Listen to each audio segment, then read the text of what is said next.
दोस्तों आप मजदूर हैं, इसमें कोई गलती नहीं है, लेकिन आप मजदूर बने रहेंगे ना, ये सबसे बड़ा गलत हो जाता है दोस्तों।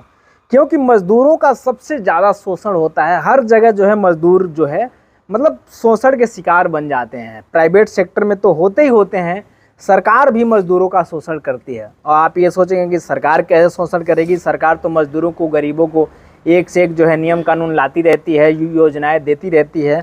योजनाएं देती है, ठीक है, मजदूरों को, गरीबों को योजना सरकार देती है, लेकिन मजदूरों का शोषण सरकार भी करती है। कैसे करती है आप देख लीजिए।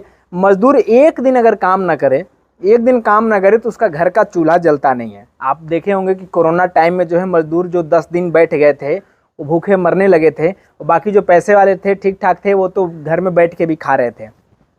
लेकिन मजदूर जो है एक दिन भी काम ना करे तो उसके घर का चूल्हा नहीं जलता है। तो सरकार क्या करती है दोस्तों, आप लोगों को नरेगा का काम मालूम होगा। नरेगा का काम दोस्तों, आप शहर के रहने वाले हैं तो शायद आपको ना मालूम हो। गांव में लगभग हर आदमी नरेगा का काम जानता है, करता भले ना हो लेकिन नरेगा काम जानता है।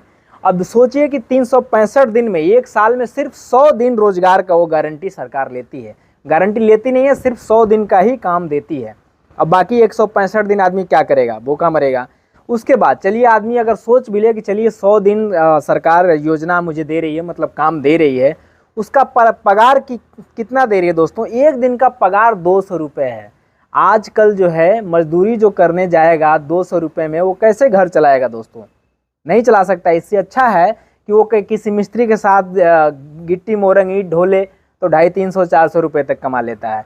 तो सरकार सिर्फ जो है 200 रुपये देती है। हाँ, 2-4, 10 रुपये हर स्टेट में, हर जिला में थोड़ा आगे पीछे हो सकता है। कहीं पे 210 रुपये है, कहीं पे 208 रुपये है, कहीं पे 192 रुपये, 2-4, 10 रुपये आगे पीछे है हर राज्य में, लेकिन 200 रुपये आसपास आप मान सकते हैं। तो शोषण जो है मजदूरों का प्राइवेट सेक्टर में तो होता ही होता है। सरकार भी जो है मजदूरों का शोषण करती है। तो दोस्तों अगर आप मजदूर हैं तो आपको ध्यान रहना है दोस्तों कि आप मजदूर हैं, इसमें कोई गलती नहीं है, लेकिन मजदूर बने रहेंगे ना, ये गलत हो जाता है आपके लिए भी और आपके आने वाले नस्ल के लिए भी। वो जो है मतलब एक श्राप बन जाता है। तो आप ध्यान रखें दोस्तों, आप मजदूर हैं, कोई दिक्कत नहीं, आप मजदूरी करते रहिए, लेकिन ध्यान रखिए दोस्तों कि हमें मजदूर लंबे समय तक नहीं रहना है। तो जो है आप अपना स्थिति थोड़ा थोड़ा चेंज करते रहिए, या फिर आप मजदूरी कर रहे हैं तो आप वो काम कीजिए जिस काम को सीखने में जो है भले पैसा कम मिलता हो, 200 भी ना मिले, 200 से कम मिले, कोई दिक्कत नहीं है, लेकिन काम आप ऐसा करें कि वो काम करने से आपको कुछ सीखने को मिले और वो काम करके आपका पोजीशन आगे जाए। कोई भी काम हो, सीखने वाला काम है तो भले कम पैसा मिलेगा, लेकिन सीखते रहेंगे तो आज कम कमाएंगे, अगले दिन कुछ ज़्यादा कमाएंगे, अगले साल कुछ ज़्यादा कमाएंगे। ऐसे जो है आपकी कमाई बढ़ती जाएगी और उस कमाई की वजह से आपका जो है 2-4 पैसे आने लगेगा और समाज में इज्जत मान मर्यादा भी आपका बनेगा दोस्तों।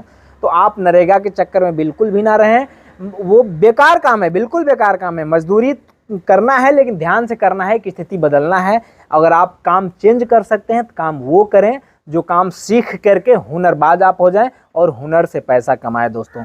क्योंकि मजदूरी दोस्तों, मजदूर एक बहुत बड़ा कलंक है दोस्तों, इसको मैं बहुत अच्छी तरीके से जानता हूँ। तो दोस्तों आप मजदूर बन के लंबे समय तक न रहें। आप मजदूर हैं, थोड़े बहुत पैसे इकट्ठा कीजिए, उसके बाद कुछ भी काम कर लीजिए, सब्जी बेच लीजिए, पान बेच लीजिए, अंडा बेच लीजिए, कुछ भी कर लीजिए, उसमें ग्रोथ है। लेकिन आप मजदूर लंबे समय तक बिल्कुल मत रहिए, या फिर मजदूर रहें तो वो काम कीजिए जिस काम को सीख करके आगे जो है पोजीशन बदला जा सकता है।